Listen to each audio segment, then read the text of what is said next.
Then hello, welcome to RVN Music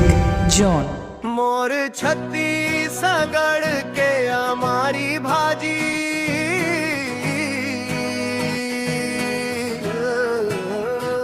मोर छत्तीसगढ़ के हमारी भाजी मोहब्बत भाजी भी बोले थे तोला गाँव के घर घर मम्मन तेरे सुगर सुवाद बस थे डोला हमारी भाजी के स्वाद निराला दाई के हाथ के गजब मसाला माटी के खुशबू अपन पन के राज खाए भर मन हो जाते ललचाला मोर छत्तीसगढ़ के हमारी भाजी मोहब्बत भाजी भी बोले थे तोला गाँव के घर पर हर मन तेरे सुगर सुवाद बस थे डोला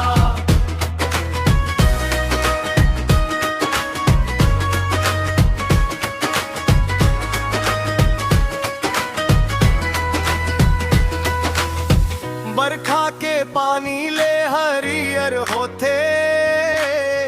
खेत खार मन लहराए दाई बिहान चले तोर बर तोड़े सुघर टोकानी भर लाए चूल्हा मन छड़ के जब पक थे सुगंध गली गली बदराए खाए के बेरा परिवार संग हंसी खुशी के रंग जमाए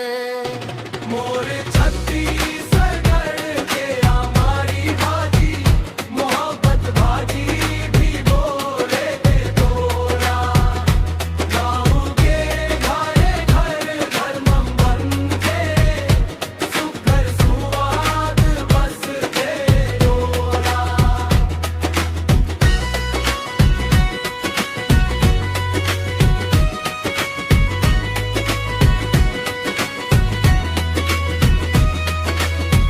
दाई ददा के माया समाए हर पत्ता मन ने है झलकाए गरीब अमीर सबों के थारी मन एक जैसन सुवाद समाए माटी महतारी के शीश ले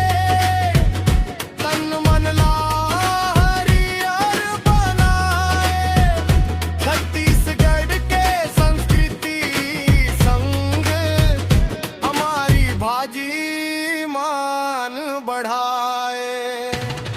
नहीं चाहिए बड़े बड़े पकवान नहीं चाहिए शहर के चमक थमक हमारी भाजी संग गर्म भात यही मम बस थे सुख और दमक मेला की जाऊं हरेली मन गाँव भर खुशहाली छाए हमारी भाजी के संगवारी बन के अपन परंपरा ला बचाए जी हाँ छत्तीसगढ़िया रही थे ओत के तोर महिमा गाए मोर छत्ती